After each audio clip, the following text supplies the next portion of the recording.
انبیاء کو قتل کرنا ان کے لیے کوئی بڑا مسئلہ نہیں تھا، اس لیے وہ سمجھتے تھے کہ انبیاء اگرچہ بہت برگزیدہ ہوتے ہیں مگر ان کو قتل کیا جا سکتا ہے۔ نبی صلی اللہ علیہ وسلم چٹکی مار کر حکمران نہیں بنے، اسی وقت سے ہی یہ ڈیزائن کیا گیا کہ فوج یہ کام کرے گی اور عوام کو اس میں نہیں آنے دیا جائے گا۔ وَمَنْ أَوْفَى بِعَهْدِهِ مِنَ اللَّهِ، اللہ کے وعدوں سے زیادہ وفادار کون ہو سکتا ہے؟ ہم رب سے امید کرتے ہیں کہ اللہ مسلمانوں کو بھی وہ غیرت واپس لوٹا دے۔ نحمده ونستعینه ونستغفره ونعوذ بالله من شرور أنفسنا ومن سيئات أعمالنا، من يهده الله فلا مضل له ومن يضلل فلا هادي له، وأشهد أن لا إله إلا الله وحده لا شريك له، وأشهد أن محمدًا عبده ورسوله۔ اللهم صل وسلم وبارك وأنعم على عبدك ورسولك محمد وعلى آله وصحبه أجمعين۔ أعوذ بالله السميع العليم من الشيطان الرجيم۔ يا أيها الذين آمنوا اتقوا الله حق تقاته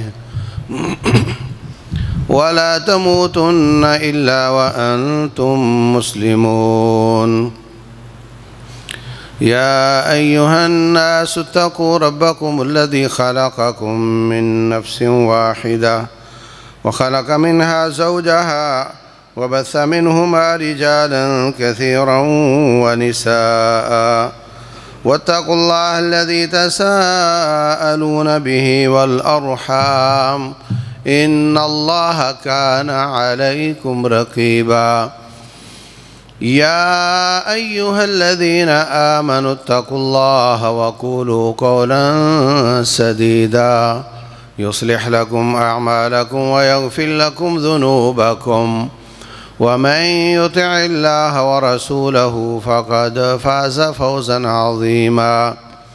أما بعد فإن خير الحديث كتاب الله، وخير الهدى هدى محمد صلى الله عليه وسلم، وشر الأمور محدثاتها وكل محدثة بدعة وكل بدعة ضلالة وكل ضلالة في النار۔ قال الله سبحانه وتعالى: لقد كان لكم في رسول الله أسوة حسنة لمن كان يرجو الله واليوم الآخر وذكر الله كثيرا۔ ولما رأى المؤمنون الأحزاب قالوا هذا ما وعدنا الله ورسوله وصدق الله ورسوله وما زادهم إلا إيمانا وتسليما۔ من المؤمنين رجال صدقوا ما عاهدوا الله عليه، فمنهم من قضى نحبه ومنهم من ينتظر وما بدلوا تبدیلا۔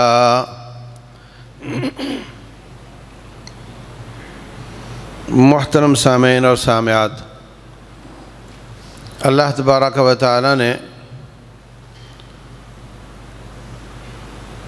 سورہ احزاب میں غزوہ احزاب کا ذکر کیا ہے۔ احزاب حزب کی جمع ہے، حزب کا معنی ہوتا ہے گروہ۔ جب زیادہ گروہ جمع ہو جائیں تو وہ غزوہ احزاب بن جاتا ہے۔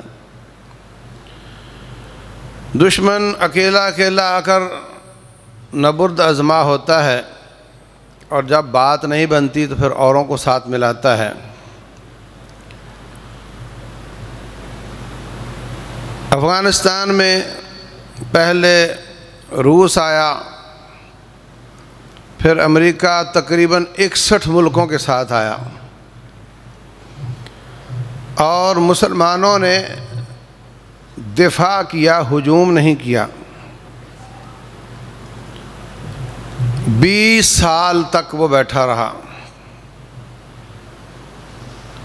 اور پھر وہ اس قدر اکتا گیا. جب روس بھاگا تھا تو اس نے پیچھے مڑ کر نہیں دیکھا تھا اور اس کے 15 ٹکڑے ہو گئے تھے. اور جب امریکی اتحاد بھاگا 3 دن کا ان کو ٹائم دیا تھا، وہ 5-6 گھنٹوں میں ہی چلے گئے. اور اتنی جلدی میں تھے کہ لوگ جہاز کے پروں کے ساتھ لٹک رہے تھے. کبھی ایسا منظر آسمان کی آنکھ نے نہیں دیکھا ہوگا. اور جو جہاز کے اندر بیٹھے تھے وہ بکریوں کی طرح بیٹھے تھے، سیٹوں پر نہیں بیٹھے تھے، بکریوں کی طرح کھلے بٹھائے گئے تھے. اور سب کو جلدی تھی کہ کوئی شکل ایسی بنے کہ ہم یہاں سے چلے جائیں. محترم بھائیوں، بدر ہوئی، احد ہوئی، اکیلا دشمن نبی صلی اللہ علیہ وسلم کے مقابلے میں آیا. پھر انہوں نے سوچا کہ اس طرح بات نہیں بنتی، تو پھر وہ 7 بنو غطفان کو ملا کر، اوروں کو ملا کر آ گئے. اس کو اللہ تعالیٰ نے غزوہ احزاب کہا ہے. صحابہ کرام نے خندق کھود کر مقابلہ کیا. مدینہ یہ آتش فشانی علاقہ ہے. مدینہ سے تقریباً 200-300 کلومیٹر مکہ روڈ پر بھی اور قسیم روڈ پر بھی آپ کو کھنگر والے پتھر نظر آئیں گے. ایسے اوپر نظر آئیں گے. پورا علاقہ کالا نظر آئے گا. 2 پتھر ہٹاؤ تو نیچے ریت ہوگی، مٹی ہوگی.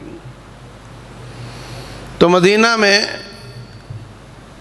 آپ کے آنے سے پہلے بھی کوئی آتش فشاں پھٹا تھا مدینہ کے اگل بغل میں. اور 6 ہجری میں پھر آتش فشاں پھٹا تھا. رسول اللہ صلی اللہ علیہ وسلم نے فرمایا تھا کہ ایک آگ مدینہ سے اٹھے گی. شام میں بصرہ علاقے کے لوگ اس آگ کی روشنی میں رات کو اپنے اونٹ پہچان سکیں گے. یہ علامت 6 ہجری میں پوری ہوئی. تو مدینہ میں یہ پتھر بچھے ہوئے تھے، ادھر سے دشمن آ نہیں سکتا تھا. جدھر سے آ سکتا تھا ادھر تقریباً 2.25 کلومیٹر کی خندق کھودی گئی. اتنی گہری تھی کہ کوئی اس میں گرے تو نکل نہ سکے، اور اتنی چوڑی تھی کہ اس کو کوئی کراس نہ کر سکے. فیصلہ اچانک ہوا. دشمن چیلنج کر چکا تھا یا اس کا پتہ چل چکا تھا. اور اندر سے بنو قریظہ جو یہودیوں کا بچا کھچا قبیلہ تھا، انہوں نے مکے والوں کو کہا تھا کہ جب آپ آؤ گے تو اندر سے ہم بھی آپ کا ساتھ دیں گے. ان کے ساتھ نبی صلی اللہ علیہ وسلم کا معاہدہ تھا کہ مدینے کی سطح پر آنے والے دشمن کا مقابلہ مل کر کرنا ہے اور اس کا ساتھ نہیں دینا. مگر انہوں نے اس کی غداری کی، اور سوچ یہ تھی کہ اب مسلمانوں کے ساتھ وعدہ اور عہد پورا کرنے کی کیا ضرورت ہے. اب تو راج کریں گے مکے والے. ان کے تو دن گنے جا چکے ہیں. ہارنے والوں کے ساتھ کیوں دیں ہم جیتنے والوں کے ساتھ ہیں. وہ مل کر آ رہے ہیں اور مدینے والے ان کا مقابلہ نہیں کر سکیں گے. آپ یہ کہہ سکتے ہیں کہ نبی صلی اللہ علیہ وسلم، ان کا رب ان کی مدد کرے گا. وہ پہچانتے تھے، ان کو اتنی سمجھ نہیں آتی تھی کہ یہ رب کا سچا نبی ہے. وہ بہت زیادہ بفرے ہوئے لوگ تھے. انبیاء کو قتل کرنا ان کے لیے کوئی بڑا مسئلہ نہیں تھا.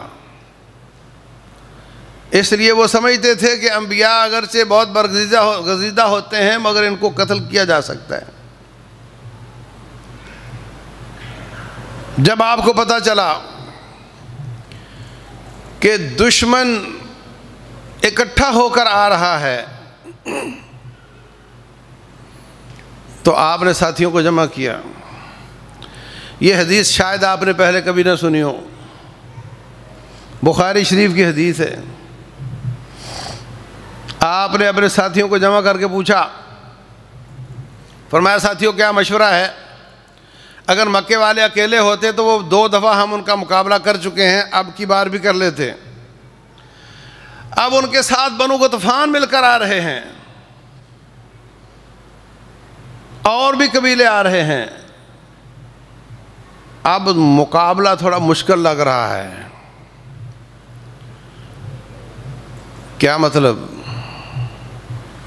کہ رب کی مدد کا یقین ہونے کے باوجود دنیا کے حساب پھر بھی لگانے پڑتے ہیں۔ ایسا بالکل نہیں ہے کہ ہم رب کی مدد کا یقین حاصل کرنے کے بعد دنیا والا حساب کوئی نہ لگائیں۔ دنیاوی حساب سے ٹیکنالوجی حاصل کرنا، اسلحہ حاصل کرنا، کمیونیکیشن سسٹم پورے رکھنا، جتنی طاقت ہو سکتی ہے پوری کرنا، سیاسی اعتبار سے دشمن کو پھاڑنے کی کوشش پوری کرنا، جو کام ڈپلومیسی کے ذریعے ہو سکتا ہے، جو سیاست کے ذریعے ہو سکتا ہے، جو تیاری کے حساب سے، فوجی حساب سے ہو سکتا ہے، وہ مکمل کرنے کے بعد پھر ہم دیکھیں گے رب ذوالجلال کی طرف۔ اس لیے فرمایا وَأَعِدُّوا لَهُم مَّا اسْتَطَعْتُم مِّن قُوَّةٍ، جو کر سکتے ہو کر لو، اس کے بعد میں آؤں گا۔ آپ ہاتھ پہ ہاتھ رکھ کر کہو نہیں جی اللہ ہمارے ساتھ ہے، اس طرح نہیں ہوتا۔ کتنی بڑی بات ہے۔ غزوہ احزاب تو آپ نے 10 بار سنا ہوگا، لیکن اس کے ایک ایک جز پر غور کرنا، اس سے سبق اور درس حاصل کرنا، یہ اصل بات ہوتی ہے۔ آپ نے فرمایا کیا خیال ہے ساتھیو، دشمن اکٹھے ہو کر آ رہے ہیں، اکیلے مکے والے ہوتے ہم مقابلہ کر لیے ہوتے، اب تو وہ زیادہ جماعتیں جمع ہو کر آ رہی ہیں، تو اگر آپ اجازت دو ہم مدینے کی کھجوروں کا پھل بنو غطفان کو دینے کا وعدہ کر لیں اور ان سے کہیں کہ تم ان کا ساتھ چھوڑ کر واپس چلے جاؤ۔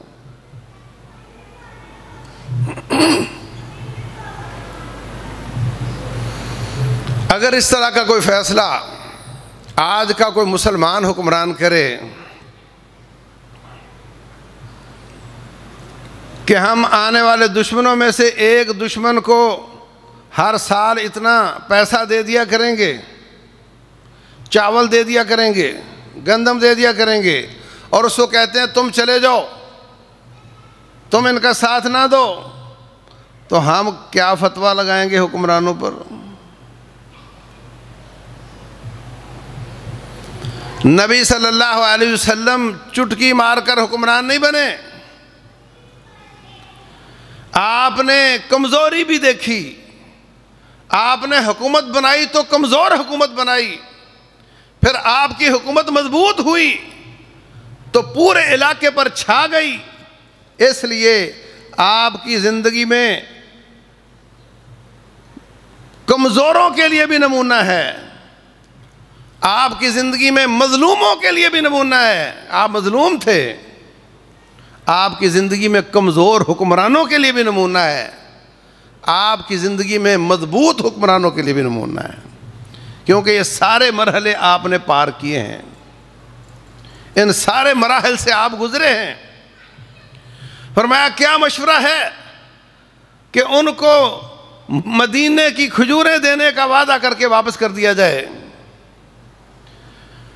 انصاری کہنے لگے جب ہم اکیلے اور کمزور تھے ہم نے اس وقت اس طرح کا فیصلہ کبھی نہیں کیا، جو بھی نتیجے ہوں بھگت لیتے تھے، مگر اس طرح کھجوریں دینے کا وعدہ ہم نے کبھی کسی سے نہیں کیا۔ آج تو رب ذوالجلال نے ہمیں اسلام کے ساتھ مضبوط کر دیا ہے، آپ کے ساتھ اللہ نے ہماری تائید کر دی ہے، اب ہم اس طرح کا فیصلہ کیسے کریں؟ تو رسول اللہ صلی اللہ علیہ وسلم نے فرمایا ٹھیک ہے، پھر ہم انشاءاللہ ان کا مقابلہ کریں گے۔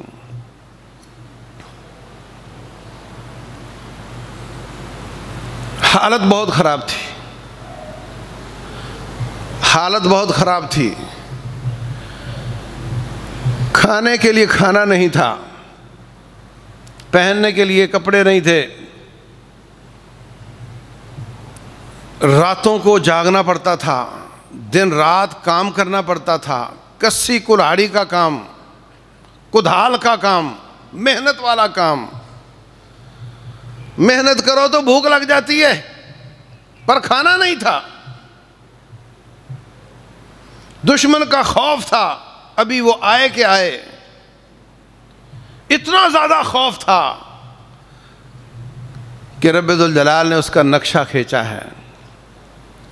اذ جاؤکم من فوقکم ومن اسفل منکم، جب باہر سے بھی دشمن آیا، اندر سے بھی دشمن متحرک ہوا۔ وَإِذْ زَاغَتِ الْأَبْصَارِ، جب آنکھیں پتھرا گئیں۔ وَبَلَغَتِ الْقُلُوبُ الْحَنَاجِرِ، کلیجے منہ کو آ گئے۔ وَتَظُنُّونَ بِاللَّهِ الظُّنُونَ، اور تم نے اللہ کے بارے میں بدگمانیاں شروع کر دیں۔ هُنَالِكَ ابْتُلِيَ الْمُؤْمِنُونَ، وہاں مومنوں کو آزمایا گیا۔ وَزُلْزِلُوا زِلْزَالًا شَدِيدًا، ان کو شدید جھٹکے دیے گئے، جن جھٹکوں کو اتنا بڑا رب شدید کہتا ہے، وہ جھٹکے کتنے شدید ہوں گے؟ کس کو دیے جا رہے ہیں؟ کائنات کے افضل ترین نبی محمد صلی اللہ علیہ وسلم اور ان کے ساتھیوں کو۔ اللہ اکبر۔ وَإِذْ يَقُولُ الْمُنَافِقُونَ وَالَّذِينَ فِي قُلُوبِهِم مَّرَضٌ مَّا وَعَدَنَا اللَّهُ وَرَسُولُهُ إِلَّا غُرُورًا، یہاں تک کہ ایسا جھٹکا جب دانے چھاج میں ڈال کے جھٹکے دیے جاتے ہیں تو پھر بھوسا الگ ہو جاتا ہے، پھر دانے الگ ہو جاتے ہیں۔ جب رب نے مدینے والوں کو جھٹکے دیے، منافق کا نفاق ظاہر ہو گیا، مومن کا ایمان اپ ہو گیا۔ اذ یقول المنافقون والذین فی قلوبہم مرض، جب منافقوں نے کہا ما وعدنا اللہ ورسولہ الا غرورا، کہتے تھے آپ میدان سجاؤ، رب کی مدد آ جائے گی۔ دیکھو میدان سج چکا ہے اور رب کی مدد کوئی نہیں آئی، اللہ اس کے رسول نے نعوذ باللہ ہمارے ساتھ دھوکہ کیا۔ منظرنامہ وہی ہے، حالات وہی ہیں۔ انہی حالات میں مومنوں نے کیا کہا؟ ہاں وَلَمَّا رَأَى الْمُؤْمِنُونَ الْأَحْزَابَ، جب مومنوں نے آنے والے دشمن کو دیکھا۔ انالیسز کے پیچھے ایمان ہو تو انالیسز اور طرح کا ہوتا ہے، انالیسز کے پیچھے نفاق ہو تو انالیسز اور طرح کا ہوتا ہے۔ صحابہ کرام کی آپس کی چپکلش، ایمان والا تجزیہ کرے گا تو اور طرح کا ہوگا، نفاق والا کرے گا تو منافقانہ تجزیہ کرے گا۔ منظرنامہ ایک ہے۔ منافق کہتے ہیں ہمارے رب اور رسول نے نعوذ باللہ دھوکہ کیا۔ مومن کیا کہتے ہیں؟ قالوا هذا ما وعدنا اللہ ورسولہ، کل تک تو ہمارے رب رسول نے بتایا تھا کہ تمہارا دشمنوں سے مقابلہ ہوگا، آج ان کو آتے ہوئے ہماری آنکھیں دیکھ رہی ہیں، اس کا مطلب ہمارا رب بھی سچا، ہمارا رسول بھی سچا۔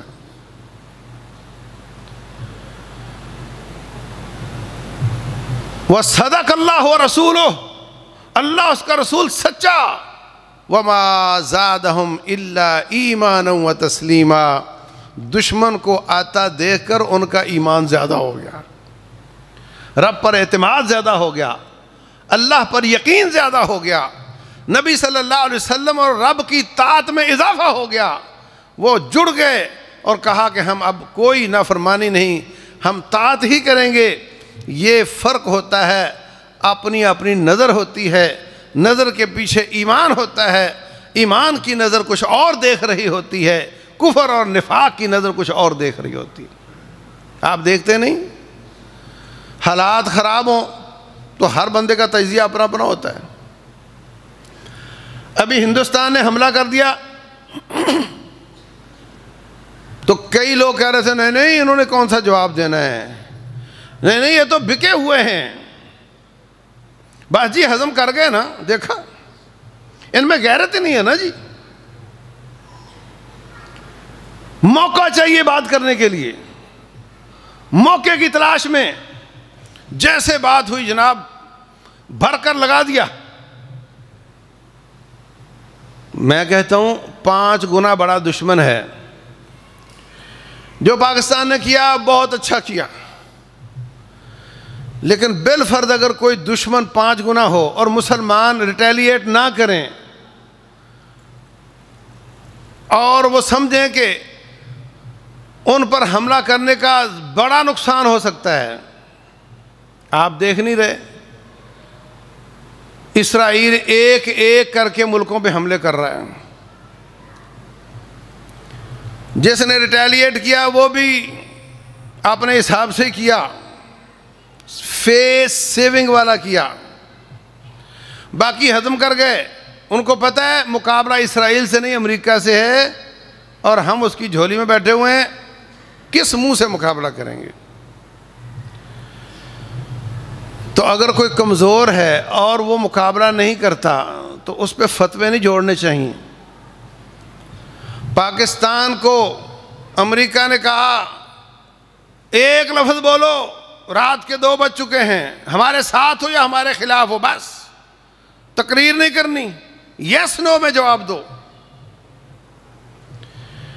انہوں نے سوچا کہ پوری دنیا میں کوئی ہمارے ساتھ نہیں ہے، تھا ہے کوئی ان کے ساتھ؟ پوری دنیا میں کوئی ہمارے ساتھ نہیں ہے۔ اگر ہم کہتے ہیں ہم تیرے خلاف ہیں تو پھر ممبئی بیس کیمپ بنے گا اور حملہ پاکستان اور افغانستان پہ ہوگا۔ یہ بھینسا ہے، آ رہا ہے، سامنے کھڑے ہو گئے تو نقصان ہوگا، سائڈ پہ ہو جاؤ تو دیوار سے لگے گا، سینگ ٹوٹ جائیں گے، اس کے پہاڑ سے ٹکرائے گا، سینگ ٹوٹ جائیں گے۔ سائڈ پر ہٹ گئے، کہا ہم تیرا ساتھ دیں گے۔ اس ساتھ میں اس کے تمام جو کنٹینر آتے تھے ان کو کھولا جاتا، اس سے کام کی ٹیکنالوجی نکال لی جاتی اور اوریجنل سیل دوبارہ لگا دی جاتی اور اس کا ویٹ بھی پورا کر دیا جاتا۔ اور جو ملک اس مارکے سے پہلے F-16 کے پیسے دے کر بھی F-16 حاصل نہیں کر پایا تھا، آج وہ اپنے بنا کر کے بیچ رہا ہے۔ اور فوری طور پہ ISI کا سربراہ افغانستان گیا، اس نے جا کر کہا کہ صورتحال اس طرح کی ہے، اگر ہم نے اس کو گودی نہ لیا تو انڈیا گودی لے گا، اور وہ پہلے ہی پرانے قرضے چکانے کے لیے کھڑا ہے، اور ہم سروائیو نہیں کر سکیں گے، پوری دنیا میں ہمارے ساتھ کوئی نہیں، اس لیے ہم نے اس کا ساتھ دینے کی حامی بھری ہے، اور ہم آپ کا بھی پورا ساتھ دیں گے، فکر نہیں کرنا۔ یہ باتیں آج میں خطبے میں اس لیے کہہ رہا ہوں کہ اب تو اس پہ ڈاکومنٹریز بن چکی ہیں، اب تو جس کی پٹائی لگی، جو بھاگا، وہ خود بول بول کر کہہ رہا ہے کہ یہ سارا کام پاکستان نے کیا۔ لیکن فتوے لگانے والوں نے کیا کیا؟ پاکستان امریکہ کا اتحادیہ، لہذا مسجد میں، مدرسے میں، پولیس اسٹیشن میں اور فوجی چھاؤنیوں میں دھماکے کرو، ان کو قتل کرو، اس لیے کہ یہ امریکہ ہے، یہ امریکہ کا ساتھ دے رہا ہے۔ یہ ہوا ہمارے ساتھ، نیچے سے بھی دشمن آیا، اوپر سے بھی دشمن آیا، سب کچھ ہوا، مگر اسٹریٹجی یہ تھی کہ دشمن کو چھیڑنا نہیں اور آگ کو بھڑکنے نہیں دینا، کوئلے رہیں، شعلہ نہ بنے، یہ اسٹریٹجی تھی۔ اور اس کو انلارج کرنا ہے، لمبا کرنا ہے۔ دشمن آ گیا، بلکہ دشمن آنے سے پہلے خندق کھود رہے ہیں، حالت خراب ہے، پیٹ پر پتھر باندھا ہوا نبی صلی اللہ علیہ وسلم نے۔ اللہ اکبر، پورے پاکستان میں کوئی ایک بندہ دکھاؤ جس نے کبھی پیٹ پہ پتھر باندھا ہو۔ 5 سال گزر چکے ہیں مدینہ آئے ہوئے، اور اتنی کمزور حالت ہے کہ نبی صلی اللہ علیہ وسلم کدال چلا رہے ہیں اور پیٹ پہ پتھر باندھا ہوا ہے۔ حضرت انس، ان کی والدہ کا شوہر طلحہ، ابو طلحہ انصاری رضی اللہ عنہ، دیکھا حالت خراب ہے، گھر گیا، جا کر کہا ام سلیم کوئی کھانے کے لیے ہے؟ نبی صلی اللہ علیہ وسلم سے تو بات نہیں کی جا رہی ہے، ہمت نہیں ہے۔ کہنے لگی 2-4 لوگوں کا ہے، تھوڑا سا کھانا ہے۔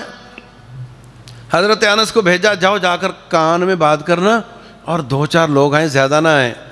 آپ نے ان کو آتے ہوئے دیکھ کر کہا انس کھانے کی دعوت دینے آئے ہو نا؟ جی۔ فرمایا سارے ساتھی آ جاؤ، ابو طلحہ نے تمہاری دعوت کی۔ وہ پریشان ہو کر بھاگے، جا کر ماں کو بتایا، انہوں نے ان کو ڈانٹا، کہا ڈانٹے نہیں، میں نے نہیں کہا، یہ انہوں نے کہا ہے۔ کہنے لگی پھر جب انہوں نے کہا ہے تو وہ جانے، پھر ان کا رب جانے۔ آپ نے فرمایا 10 بندوں کو بٹھاؤ۔ آپ نے لعاب مبارک ڈالا، سالن میں بھی، آٹے میں بھی۔ فرمایا اس کو ڈھانپ دو، تھوڑا سا کھولو، نکالتے جاؤ، اور 10 بندوں کو بلاتے جاؤ۔ 1400 آدمی تھا، 10 بندے آئے، کھانا کھاتے گئے، سب سیر ہو گئے، اور آٹا ویسے کا ویسا اور کھانا ویسے کا ویسا۔ اللہ اکبر، کھانے کے لیے کھانا نہیں تھا، بہت پتلی حالت تھی۔ اگر دشمن کو پتہ چل جائے کہ ہمارے مقابلے والے ان کے پاس کھانا بھی نہیں ہے، وہ کتنے شیر ہو سکتے ہیں۔ رازداری تھی، ادھر مسلمان بیٹھ گئے، ادھر کافر بیٹھے ہوئے ہیں، سردی شدید تھی، مدینے کی سردی لاہور سے کم نہیں ہوتی۔ اللہ اکبر، 1-2 کوششیں کی انہوں نے آگے بڑھنے کی، مگر نہیں، کراس نہیں کر سکے۔ رسول اللہ صلی اللہ علیہ وسلم نے فرمایا کون ہے جو دشمن کی رپورٹ لا کر دے گا رات کے وقت؟ وہ کس حالت میں ہے؟ سردی اتنی شدید ہے، کپڑے پورے نہیں ہیں، کسی کی ہمت نہیں۔ آپ نے پھر فرمایا،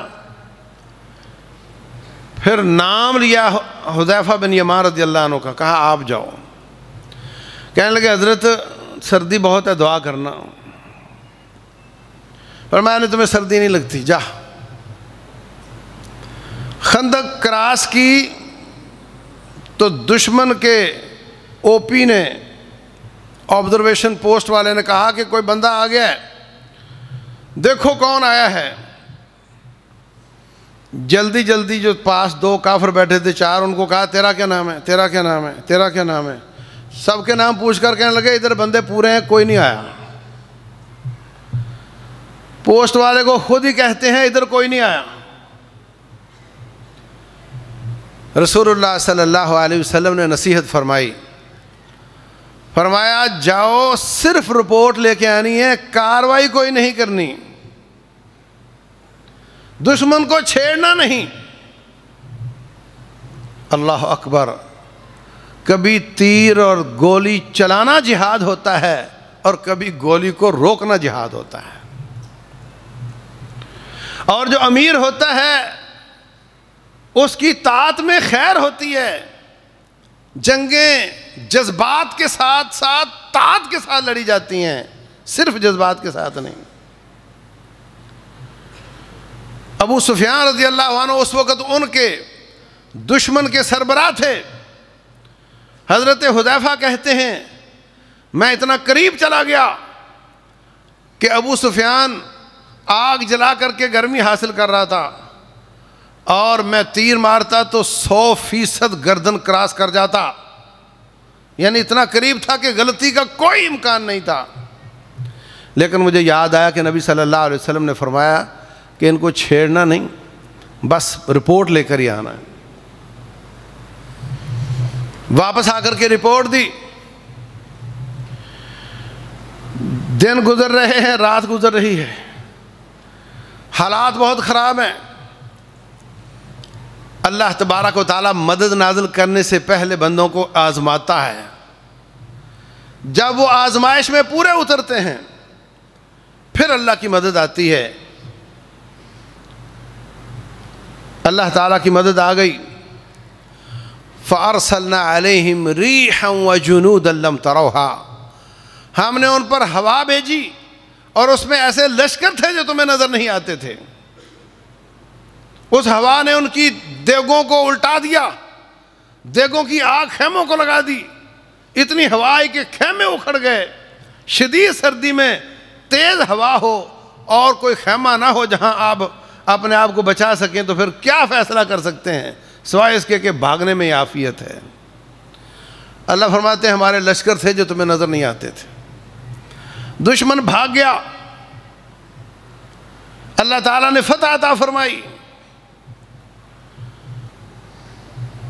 تو یہ بزدلی نہیں کہ آپ نے ان کو چھیڑنا نہیں، آپ نے ان کو مارنا نہیں، یہ بہادری ہے، یہ اسٹریٹجی ہے، یہ امیر کی طاعت ہے، جس کو جہاں جس کام کے لیے کھڑا کیا وہی کام کرے۔ غالباً قادسیہ کا معرکہ تھا، خالد بن ولید رضی اللہ تعالیٰ عنہ، دشمن 10 گنا سے زیادہ تھا، خالد بن ولید اس کے سربراہ تھے۔ پیادہ کو سامنے کیا، دشمن کے گھوڑے سامنے ہیں، ان کے پیادہ سامنے ہیں، اور اپنے گھوڑ سواروں کو سائیڈ پر چھپا دیا۔ دشمن سمجھ رہا ہے کہ یہی ہیں جو سامنے آ گئے ہیں، یہی ہیں جو سامنے آ گئے ہیں۔ اب پیادہ کا گھوڑے والوں سے کیا مقابلہ ہوتا ہے؟ سائیڈ والوں کو کہا میں جب تک اجازت نہ دوں اس وقت تک آپ نے تیر نہیں چلانا، کاروائی نہیں کرنی۔ اللہ اکبر، صحابہ کرام لڑ رہے ہیں، وہ ابا قتل ہو گیا، وہ بھائی قتل ہو گیا، وہ دیکھ رہا ہے، مگر امیر کی اجازت نہیں ہے۔ ہم ہوتے تو کہتے یہ بکا ہوا ہے، یہ بک گیا ہے۔ دشمن آگے بڑھا، سامنے والے پیادہ شہید ہو گئے، دشمن اور آگے بڑھا، پیچھے فیملیوں کے خیمے تک پہنچ گیا، مگر گھوڑ سواروں کو حملہ کرنے کی اجازت نہیں۔ دشمن نے فتح کا اعلان کر دیا، دشمن نے اپنی صفیں توڑ دیں، جشن منانے لگ گئے، رقص کرنے لگ گئے۔ اب انہوں نے حکم دیا اپنے گھوڑ سواروں کو کہ اب کاٹنا شروع کرو۔ اب دشمن تتر بتر، اور وہ جو اب تک شہداء ہوئے ان کا غصہ اور ان کا انتقام ان کے سینوں میں، اب وہ جو ان پر ٹوٹے تو وہ سمجھے کہ ان کی مدد آ گئی ہے باہر سے، ایسا مارا کہ غالباً 10 گنا دشمن تھا، سارے بھاگ گئے، اللہ تعالیٰ نے فتح عطا فرمائی۔ تو یہ جو سوشل میڈیا ہے نا، یہ بڑی مصیبت ہے۔ گھر چلانا نہیں آتا، ملکوں کے چلانے کے فتوے اور اس کے فیصلے اور اس کے مشورے اور اس پر فتوے دینے شروع کر دیتے ہیں۔ تو میرے عزیز بھائیوں، یہ جنگیں ہیں، یہ مارکے ہیں، یہ خون ہیں، یہ ذمہ داریاں ہیں، یہ ہماری خواہشات پر نہیں ہوتے۔ پاکستان نے غزوہ احزاب لڑا اور یہی اسٹریٹجی تھی کہ ان کو چھیڑنا نہیں، کبھی ان کا تیل بند کر دیتے تھے، رسد بند کر دیتے تھے، تم نے ہمارے فوجیوں کو کیوں مارا؟ کبھی وہ ڈرون اندر لا کر کے پاکستان میں قتل کرتے تھے۔ بے وقوف لوگ بے غیرتی کے فتوے لگاتے تھے کہ تمہارے اندر وہ آ کر کے مار رہے ہیں، کہاں ہیں تمہاری فوجیں، ہمارا ٹیکس کھا جاتے ہو، یہ کر لیتے ہو، وہ کر لیتے ہو۔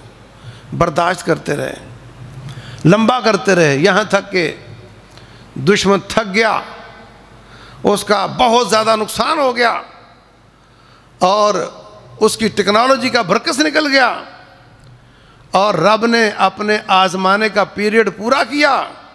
جب دیکھا یہ بندے میرے بھاگ نہیں رہے، پھر اللہ تعالیٰ کی مدد آئی، اور آج اللہ تعالیٰ نے ہمیں آزادی عطا کی کہ دونوں دشمن، دنیا کے سب سے بڑے دشمن باری باری آ کر کے وہاں پہ شکست کھا کے جا چکے ہیں، اور اب وہ اسرائیل کے ذریعے، امریکہ اسرائیل کے ذریعے مسلمانوں پر حملے کر رہا ہے۔ یہ حملے کل قطر پہ حملہ کیا ہے، 7 ملکوں پہ، مراکش پہ حملہ کیا ہے، قطر پہ کیا ہے، یمن پہ کیا ہے، لبنان پہ کیا ہے، فلسطین پر کیا ہے، ایران پر کیا ہے، سب پر حملے کر رہا ہے۔ اور یو این او کا چارٹر کیا کہتا ہے کہ نہیں کر سکتا، وہ کر رہا ہے، اور امریکہ کی اشیر بات سے کر رہا ہے۔ یہ یو این کس نے بنائی تھی؟ انہوں نے بنائی تھی۔ اب وہ اس کے تابوت میں کیل ٹھوک رہے ہیں، خود ہی اس کو پامال کر رہے ہیں۔ انشاءاللہ اس کے نتیجے میں مسلمانوں میں بیداری پیدا ہوگی۔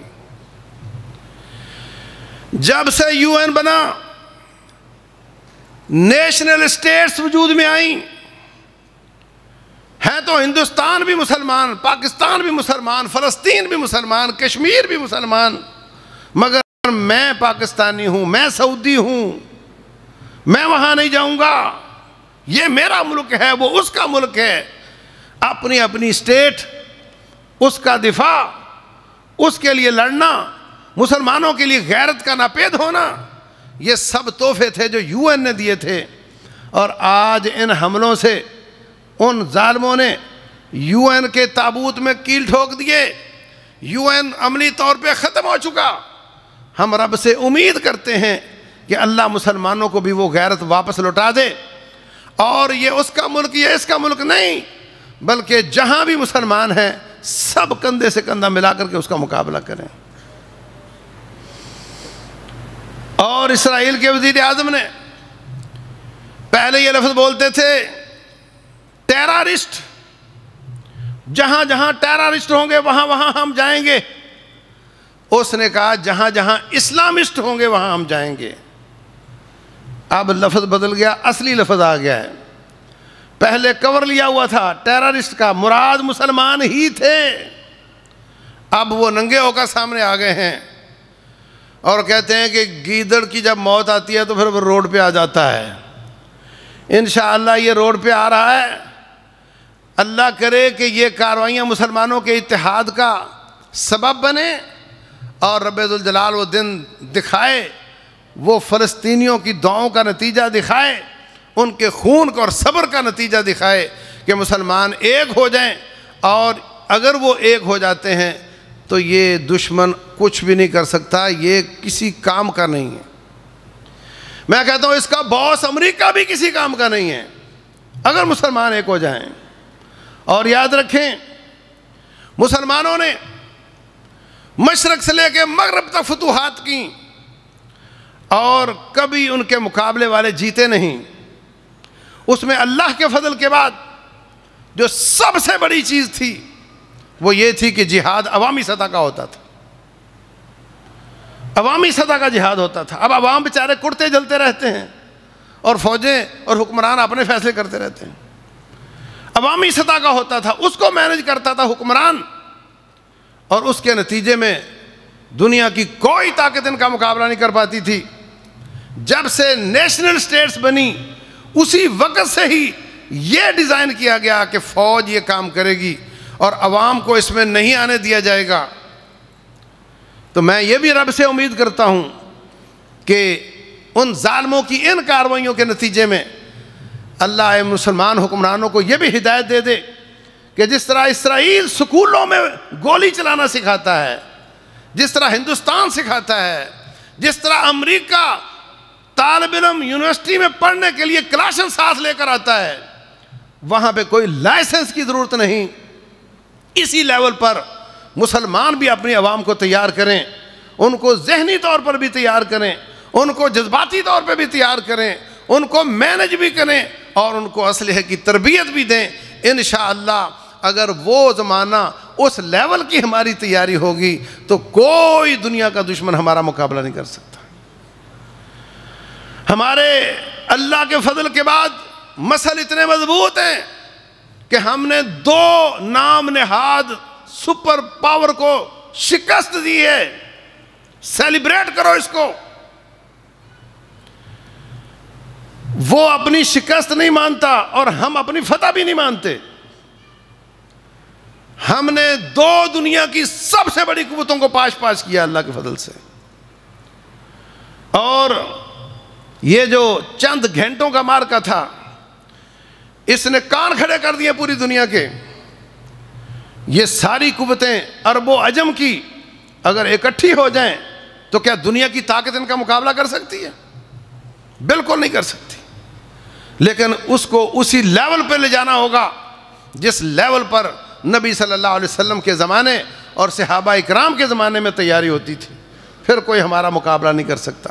اللہ تبارک و تعالی ہمیں مسلمانوں کو بھی ہدایت عطا فرمائے، ان کے حکمرانوں کو بھی دنیا سے لو نہ لگائیں، دنیا سے محبت کرنے کی بجائے شہادت کی موت سے محبت کریں اور اپنی تیاری رکھیں۔ اگر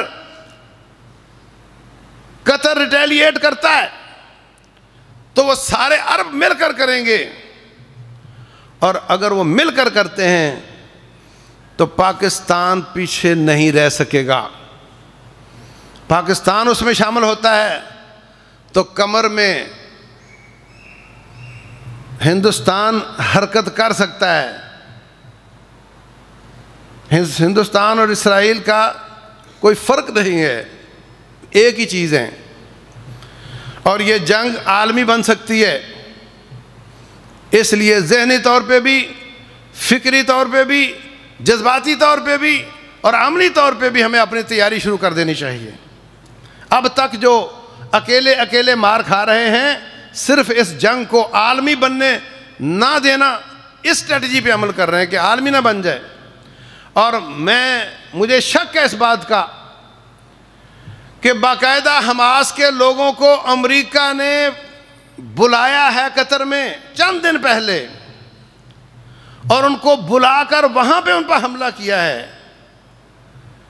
یہ وہ کیچوا اور وہ بوٹی لگ رہی ہے جس کے ساتھ وہ بڑی مچھلیاں پکڑنا چاہتے ہیں کہ اس اسٹیبل ملک میں حملہ ہوگا۔ ہم نے بڑی کوشش کی عربوں کو اٹھانے کی، نہیں اٹھے، اب یہاں حملہ ہوگا تو یہ اٹھیں گے، اور یہ اٹھیں گے تو پھر اس کے ساتھ پاکستان پیچھے نہیں رہ سکے گا۔ ان کی اپنی بھی یہی سازش معلوم ہوتی ہے۔ اگر ان کی بھی سازش یہی ہے تو پھر ہمیں بھاگنے کی بجائے ہمیں فوری طور پہ تیاری اور دعائیں اور اپنے ہر قسم کے تیاری کے جو لیول ہیں ان کو پورا کرنے کی ضرورت ہے۔ انشاءاللہ جو کچھ ہم کر سکتے ہیں وہ کر لیں تو پھر رب ذوالجلال کی مدد ضرور آئے گی۔ کبھی بھی رب اپنے وعدوں سے نہیں پھرتا۔ ومن اوفا بعہدہ من اللہ، اللہ کے وعدوں سے زیادہ وفادار کون ہو سکتا ہے؟ اس لیے ہم اپنا پورا کریں۔ اوفو بعہدی اوف بعہدکم، تم اپنے وعدے پورے کرو، ہم اپنے وعدے پورے کریں گے۔ ہم تو مائل بے کرم ہیں، کوئی سائل ہی نہیں، راہ دکھلاویں کسے، راہ ربے منزل ہی نہیں، ہم ہی پیچھے ہیں، ہم ہی کام نہیں کرتے۔ ہم اگر اپنے رب سے کیے ہوئے وعدے پورے کریں گے، اللہ کبھی بھی بے وفائی کرنے والا نہیں ہے۔ اللہ تعالیٰ جو میں نے عرض کیا سمجھنے اور عمل کرنے کی توفیق دے۔ واللہ تعالیٰ اعلم، وصلی اللہ وسلم وبارک علی نبینا محمد۔